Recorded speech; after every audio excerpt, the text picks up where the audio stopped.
Welcome to a GBA ranking video. If you don't know what the GBA is, the GBA is a competitive Pokemon league. This season, 14 teams drafted 10 Pokemon each, 1 Mega per team, and they go at it week to week with the foreknowledge of what their opponents are bringing and go head-to-head in a traditional sports league style leading up to playoffs and finals matches throughout the season. This video is going to go through the teams and give you kind of a breakdown of what's been going on in the past week and the general season for them and where I think they stack up as far as power goes. If you enjoy this video, please leave a like, comments, and things like that to help me improve the videos, make them better. And if you have any questions or interested in the GBA, please leave a comment below. Check out the links in the description and go check out the other GBA videos. And we're having a lot of fun this season. That said, let's go ahead and jump right into the rankings. The Deoxys stay at number 1. They won again, 3-0, plus 9 differential. You can't argue with that. It's just very basic stats. They are the best team mathematically in the league, and I think that week in and week out, they just show an ability to adapt to everything and just really do well. They've done a really good job this year of validating some of their draft picks. Snorlax having put in fantastic work all 3 weeks, and just amazingly so. It's really impressed me that no one has managed to just take that thing down when you consider the rampant number of physical fighting Pokemon in the league and just, hard physical powerhouses. But Gubbs has played that Snorlax incredibly well. Enough so that on multiple occasions he's gotten it in and been able to curse up because the other team just hasn't had options to work against him. I was also glad to see Heracross put in some work this week because it's a personal favorite of mine, and it was good to see it really just, do some solid effort on a team that hasn't had as clear an offensive powerhouse this season as they've had last year. Hopefully we'll get to see more work out of it, but even if we don't, I think it's going to be very hard for anyone to take down the Deoxys from where they are now, as they're just the best of the best. The Oklahoma City Thunder has come in at number 2 this week, and I'm going to go ahead and tell you the highlights video in this commentary isn't really going to do the match justice or their gameplay because they did great. They played an excellent game. They just didn't happen to do any super standout things. They have a pretty consistent formula going in with minor variations like, 1 or 2 different moves on Infernape, switching out the item every now and then just solid fundamental gameplay that get them through every week and is generally enough considering a solid draft pick lining out their team roster. You balance that with well-played games and you're going to have just a winning team with well-played games. Hat does his research every week. He comes in knowing his threats, how to take them out, and he does that through just very simple fundamentals. It's not the snazziest things in the world. They're not the and one of the GBA by any means. They're just a team that puts in the numbers and wins games. And they won another game, so they stay in the top, and they happen to go up because the rest of the top kind of scoots around, and they landed a solid number 2. The Sawsbucks are actually probably the only team on the list to lose a match and not only stay where they are, but actually go up just because of some of the losses of the other people. I think the Sawsbucks loss was a real clinch heartbreaker, and in no small part did have to do with the multiple disconnections throughout the match. While, a stronger gameplay would have rendered those useless, as one turn should not necessarily have dictated the outcome of the match. In most Pokemon matches, one turn usually does dictate the Pokemon that go down and how the whole match flows. Very rarely, and only in the case of massive sweeps, do single turns end up being inconsequential. Unfortunately for the Sawsbucks, they were the consequence this week, as missing that Thunder and taking that extra 30 damage on Victini, who's been the star player this season and has done a great job for them, was enough to, in the end, take enough damage to take him out and leave them vulnerable to Heracross and the other Deoxys threats. It was a very close match, much closer than I thought it was going to be, and the Sawsbucks really impressed me. That's why I don't have a problem moving them up this week despite losing. I think Magnitude's definitely put in the work this season as far as correcting some of his draft errors. There are obviously some contracts he can't quite get rid of, but he's done very well with his new draft. So far, the picks really doing a lot of work for him. Cobalion, Cresselia and Victini specifically, all doing a lot of good work for them this week. That's also not to discount some old veterans like Greninja, who did great work with Grass Knot on the Gastrodon, and even though I don't believe it was intended to be used this way, the extra damage on the Snorlax because of its weight, Grass Knot ended up being an excellent move for that. And if Steve can keep doing those things, possibly with a little bit more intention, as like I said, I do doubt it was an intentional double use, but I could be wrong. It could have been an intentionally thought out plan, and if it was a great plan. Even if it wasn't, it was a great mistake, and it happened to work out in his favor, and I think caught a lot of people by surprise. I think the Sawsbucks are really set to do very well. They're in an incredibly tough conference, and I think that's unfortunate. I think if they were in the other conference, they would be set for a playoff win at this point, as pickings are slim over there. But in this one, it's a real tooth-and-nail battle, and it's still very early in the season. So I could be wrong, and things could heat up in the other conference, and the Sawsbucks could just start to blow things out in here. But right now, I think they're, right there in the middle of the pack for domination in their conference, and it's going to be very interesting to see how they go for the rest of the season. The Boston Red Sox are going to go back up into the top 4, and I think they have a pretty good chance of staying there this week. They may fluctuate on the border a little bit back and forth, but Superblaw really puts in the time and effort. If you listen to his narration, you hear him, specifically dictate that he's run calcs for very specific scenarios and planning, and he knows what his things can and can't take, and has really thought out a lot of the specific matchups. While he doesn't show the necessary multi-move foreplanning that some of the other people have put in, he does seem to have an incredible grasp on the immediate consequences and ramifications of what moves are going to do to other things, and the quick ability to add up several rounds of damage to figure out what steps he needs to take to get there. The problem just seems to be him luring the opponents into those setups. And that could just be a combination of playing opponents that don't fall for traps easily as much as his inability to set them up.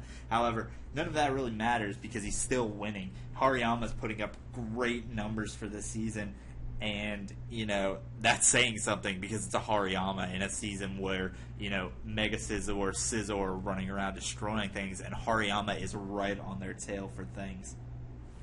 I do question bringing the Aegislash, but I questioned acquiring Aegislash in the trade, and I question Aegislash every week, as I think he's a little bit predictable, and even if you listen to Cooper's narration, he knows when he goes for the thief on the King's Shield that it's coming, and he still does it because he's not really worried about it. There is no surprise element there. He just didn't care, and that's basically what you're getting when you play against an Aegislash now. I don't think that as many people are going to be as carefree about that, and I don't think it's going to put in the work, but we'll have to see. Nick might surprise me with some insane sets or some, surprising Aegislash variations. More likely than not, though, I think Hariyama's just going to keep putting in work for this team. And hey, so far that's been enough. The Nido Kings came in with pretty much an expected win. Nothing extremely impressive about the gameplay, just standard, slightly altered movesets to tailor the opponent, slightly altered items, and just very basic, fundamental, impressive gameplay. No major mind-blowing things here anywhere that you're going to see. Just enough to win. That's all they needed. Didn't even necessarily need to put up a giant differential on the board. Just, putting another W in that column. And that's enough to get them moved up a spot with the vacuum of some other teams moving around. It's not enough to put them back up in the top 4, as I think this should have been a week to dazzle people after a big loss last week. But as it stands, he did pretty well. Good enough to get a win. Good enough to move up another spot. The Steelix came out big again this week, going for another huge swing, taking out a decisive win over another team that generally was, in my opinion, comparable. But this week, Swag just came in and showed him it was no contest and a complete shutdown. He absolutely did all of his homework throughout the week and planned things down to a T, pretty much shutting down anything Shady had coming at him. He also implemented just some really solid, slightly advanced tactics, like a 1-2-3 switch of setting up Regirock, posing the obvious threat of rocks, so that Shady would be lured into bringing Golbat in. And then when he does bring Golbat in, forcing him to defog, buying him an extra turn to switch in the Landorus, which really could be done with a double switch on both parts, but it's a little bit riskier, and that 1-2-3 maneuver is a lot more deliberate, planned, and just slightly more advanced technique that Shady fell for hook, line, and sinker. And, you know, that kind of foresight and planning is really impressive on the Steelix part, and I'm pretty much convinced that that first week loss by the Steelix was just a major fluke, and then we're not going to be seeing that kind of thing anymore.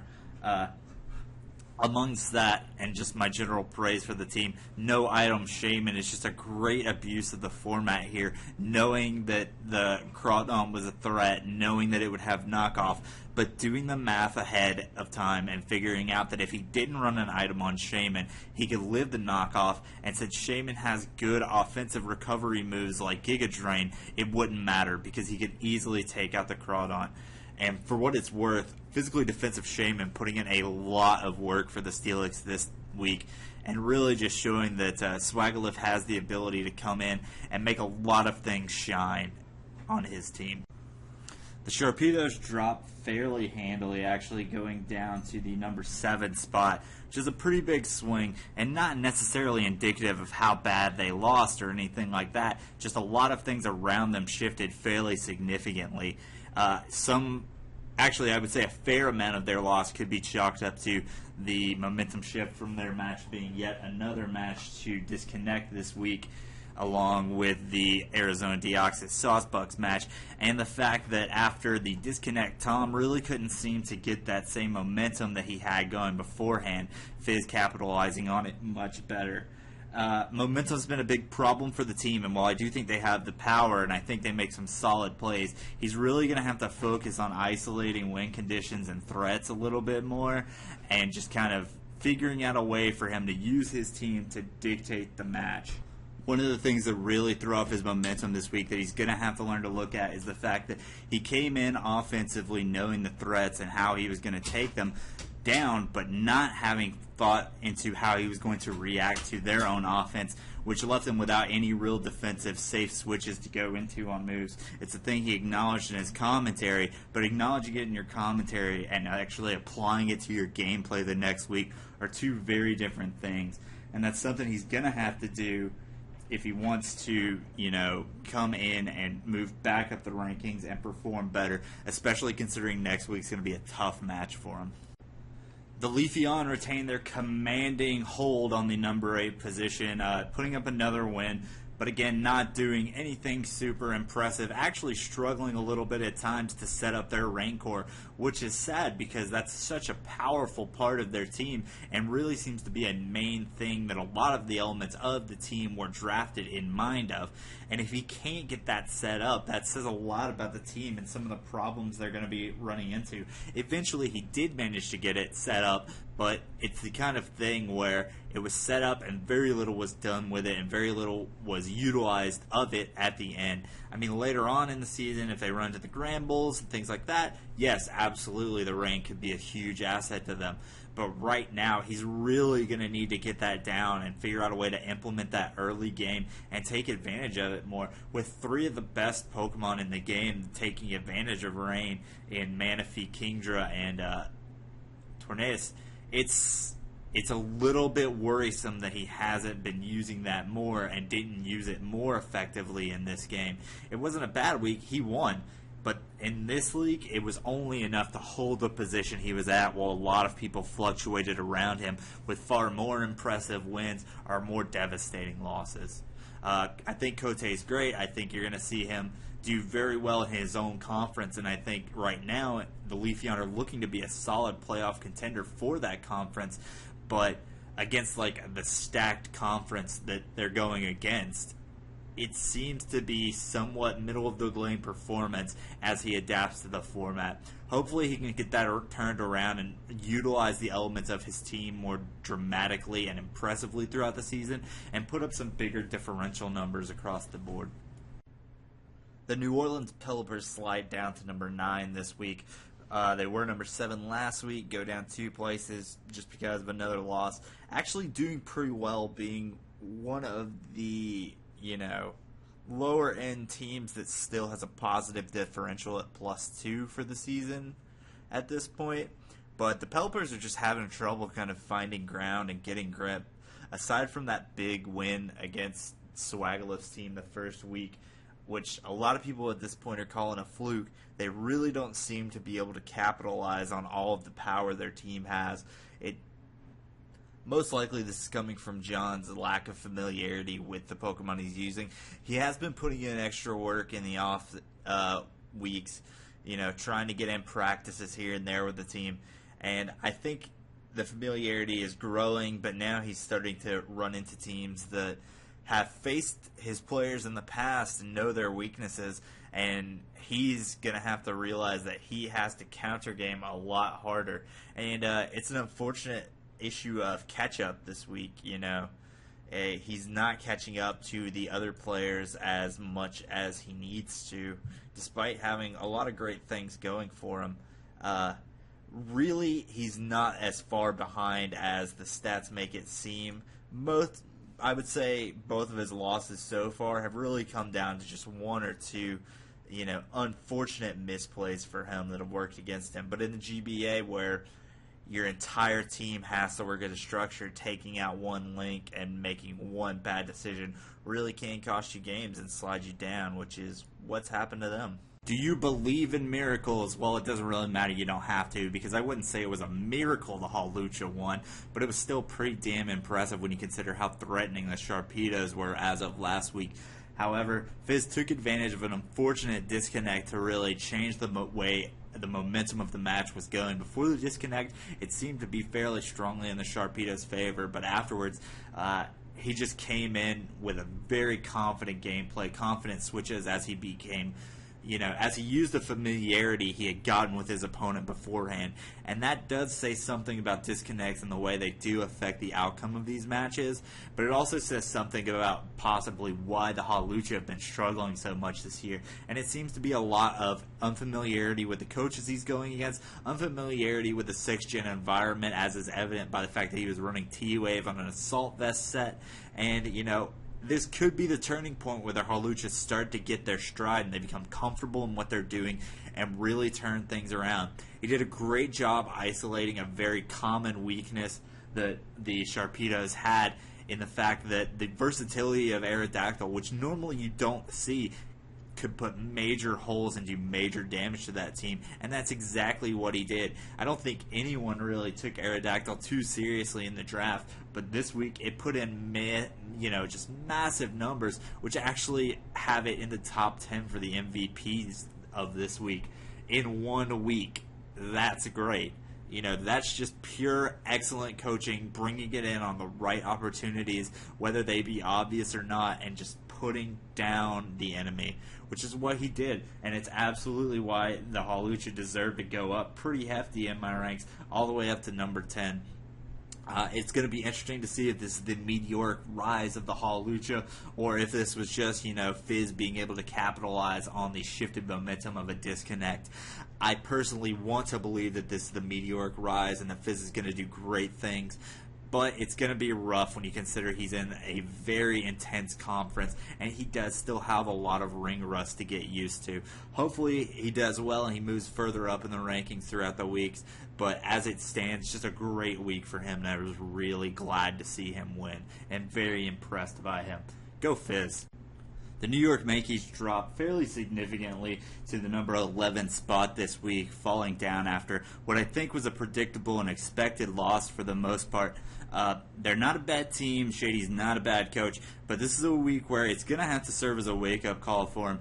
In a super competitive league where counter-teaming and strategizing is a main point as much as the actual battles, Shady's going to have to learn that he has to put in the time. If you watch his video, he mentions very early on that he planned the team 5 minutes ahead, whereas Swagaloff put several days of thought and practice into his match ready for it. And if Shady's just going to keep coming to matches at the last minute, I don't think the Yankees are going to fare well for it, and that's a big part of the reason why they dropped as much as they did. He's going to have to learn, like I said, to put in the homework, do the extra work, find time. He's also going to have to learn to not fall for predictable setups. Last week, falling for the defog, Defiant boost. This week, falling for several basic 1-2-3 switches, like letting Swag get in Landorus on Golbat and thinking he could take that move. Also just basic things like not coming prepared. He brought a Golbat and didn't have Brave Bird on it. Real no offensive options besides the Super Fang, which just isn't enough. Shady didn't do his homework. He didn't plan ahead, and as a result, his team got really beat. I think his overall, outside GBA schedule might be catching up to him, and I think it could cost him some more matches in the upcoming weeks. I don't expect to see him bounce back immediately, maybe a little bit later in the season, but by then, it might be too late for them. The Gray Bulls came out, and again, they had another loss, not performing that well. Obviously, it's going to cause them to drop a little bit more, putting them down at about the 12 range, bottom of the barrel kind of stuff. It wasn't a terrible week, and it wasn't a total loss for them. I do think the deduction of Gardevoir's choice item based off the previous plays was good, and if Kyle can start to pick up on that kind of thing and apply it earlier in the matches, it's going to help him out a lot. But as far as this goes, it was just a wash week. I mean, he got outplayed pretty much start to bottom. I don't think he played poorly, just not as well as the opponent, and sometimes that's all it takes. I mean, you don't play well enough, you're going to lose. Unfortunately, they did. I don't think they're out of this. I think they've got a couple of matches that are more close in their projected skill range coming up to help boost numbers and boost confidence and put them back in the running for a lot of things. Expect to see them go up a little bit as the season goes on. They try. They put in the work. It's just right now the skill's not there and the team structure is not quite solid enough. The Cavaliers are staying at the bottom of the rankings yet another week, and this one just came down to not really recognizing the importance of their win conditions and the threats that the opponent had against them, as well as not coming prepared for those threats. There's no reason they shouldn't have been running Hidden Power Fire on Gardevoir to catch that Mega Scizor in the multitude of times that it was brought in. If you look at the MVP stats, Mega Scizor has just been putting up huge numbers week after week, even in the first week when Kote lost.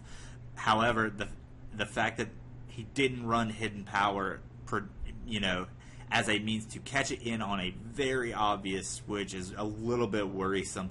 There's some talk that it's really just a quality of team issue, but right now I think a bigger issue is not coming prepared and really noticing what his win conditions are going to be and how to use them. He's been wasting Moltres several weeks in a row when, again, Moltres was a hugely important player this week. While it's not going to like to take a hit from a Scizor, it might be able to with the proper investment and having that speed and fire to take it out at the end after it takes a hit would have helped change a lot of things about this game. But instead he used it early and it didn't really work for him, didn't really do anything for him. And then once that was out of the way, he didn't have a Scizor option.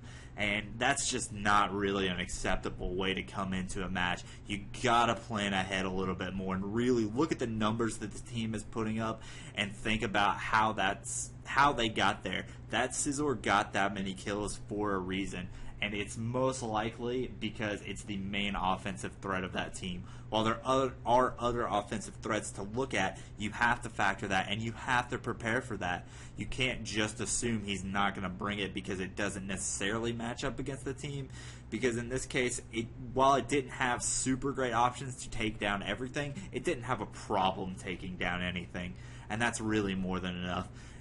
Nexus is really going to have to reevaluate his strategy coming into the matches in future weeks and really think about what he's going to bring and maybe some less common sets for him. Unfortunately, another loss for the 0-3 Jasmine keeps them at the bottom of the rankings at 14. I think the team has some potential, it just isn't realized, and they're having a really hard time. They have faced some decently competent threats, some heavy hitters, and they don't have an easy match for a little while. But I was a little bit more impressed by them this week. You know, Cooper running some more unique sets like Thief Hitmontop, which is marking the return of Thief Hitmontop to the GBA after the Sawsbucks used them last season, and I think he used it well. I think he came in with some decent enough plans and slight variations in creativity, but it's still just a problem of lacking the power and the options to do things. You know, Sing Chansey was a big thing, and it was a really good use of a surprise tactic that no one would expect, and it would have worked except for the fact that Chansey doesn't have any way to capitalize on that, and you have to bank on multiple turns of sleep. While that utility is great, without the immediate offensive power to complement it, it's not going to win you games, and that's what we saw happen. He got the Sing off, he was able to safely get the Gallade in, but he had to use turns to set up to be able to do damage to take things out because he doesn't have an overwhelming amount of offensive power. And unfortunately, he just didn't have the time to use the setup and get all of that going. That's a real problem. Cooper's going to have to figure this out. I think he's smart enough to, and I think he's definitely getting better, but unfortunately everybody else just seems to be slightly ahead of him, and it's a real catch-up game for him as well. All right, for week 4, we have a lot of really interesting matches. Most of them are very close, actually. First match of the week is going to be the Pittsburgh Steelix at the Arizona Deoxys. This is a tough one. I'm pretty confident that Gubbs has the best team in the league, but I've been really impressed by Swag's ability to deconstruct the enemy teams and take them down these past couple of weeks. However, Gubbs has an incredibly tight core of things that are going to be really hard to get through.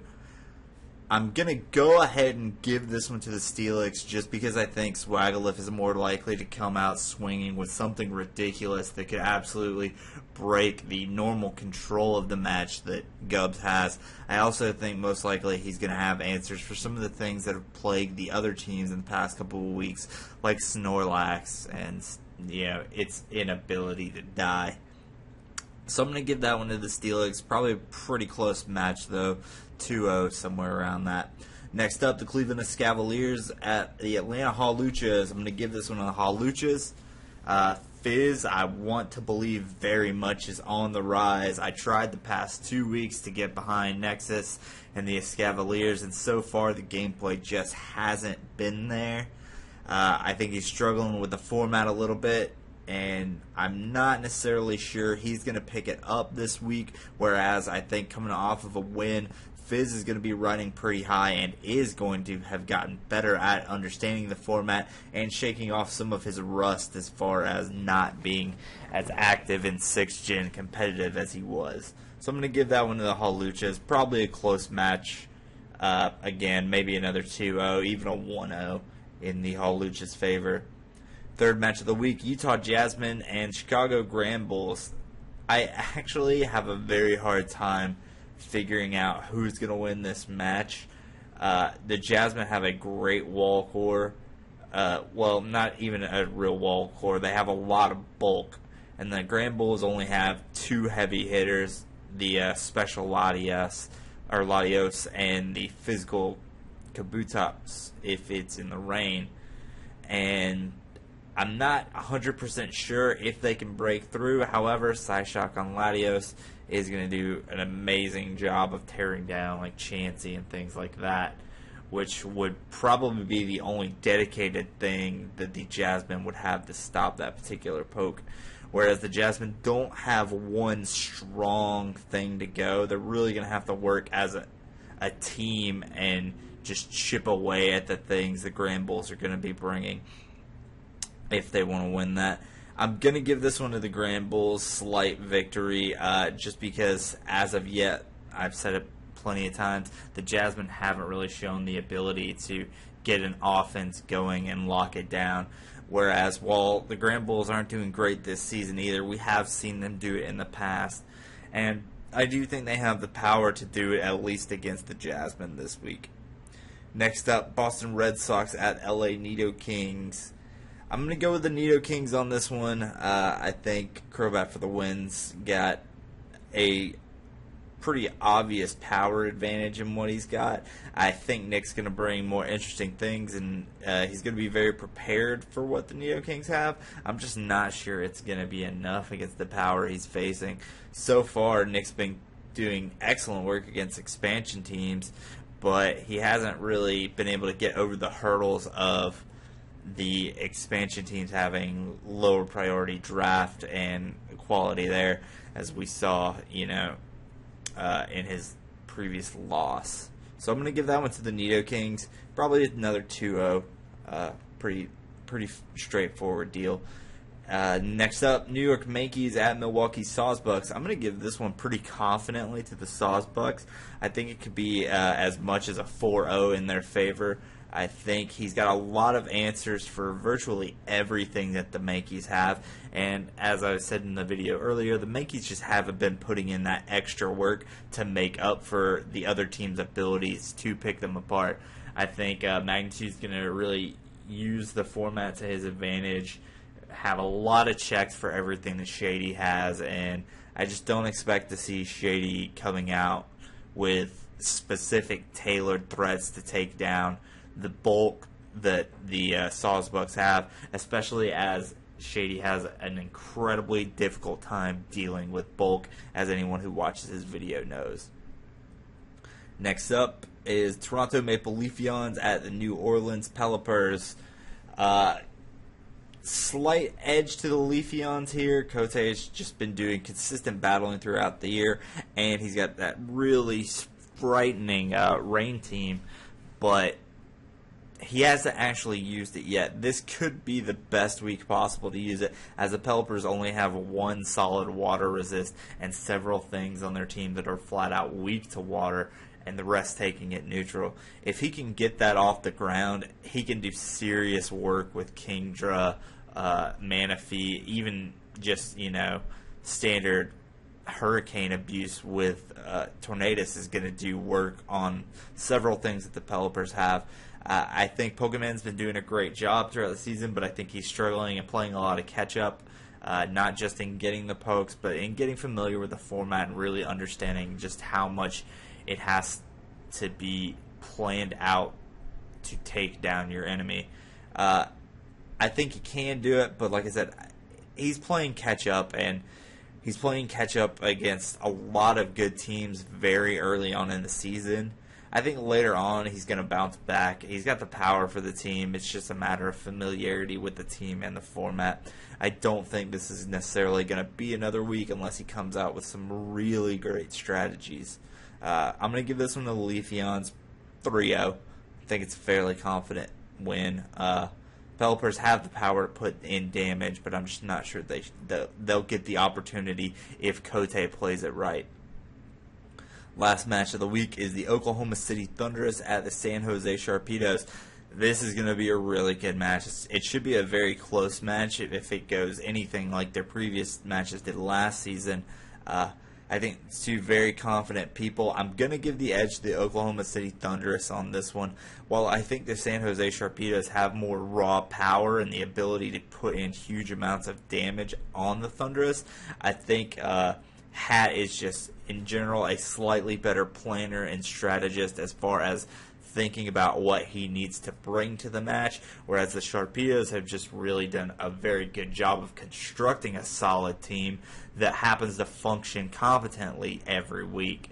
I think Tom can come in and really abuse specific sets well this week if he does put in that extra effort, and it could lock him a pretty decent win. I think it's going to be close, not because of any disparities in anything, but just because it's two fairly good battlers with different styles that happen to meet on fairly equal terms. So again, I'm going to say Oklahoma City Thunderous 2-0. That's going to be all my predictions for this week. That's going to wrap up the video. If you enjoyed it, please leave a like. If you have any comments, criticisms, critiques, advice, suggestions, questions, please leave a comment below. I do try very hard to read pretty much all of them and respond to as many of them as I can, as well as most of the other GBA coaches tend to go through there and leave their own comments and watch the videos. Let me know what your predictions are, how you think the matches are going to go down this week, week. Let me know what you think your own power rankings are. If you disagree and you really think some teams need to be higher or lower, let me know. I'd love to talk to you and hear your input on it. And hey, it may even help me, reconsider some teams and reformulate my own ideas as of next week. Thank you so much for watching the video. You guys are great. The GBA is awesome fun. I look forward to all of these matches this week. I think it's going to be a really good one. See you later, guys.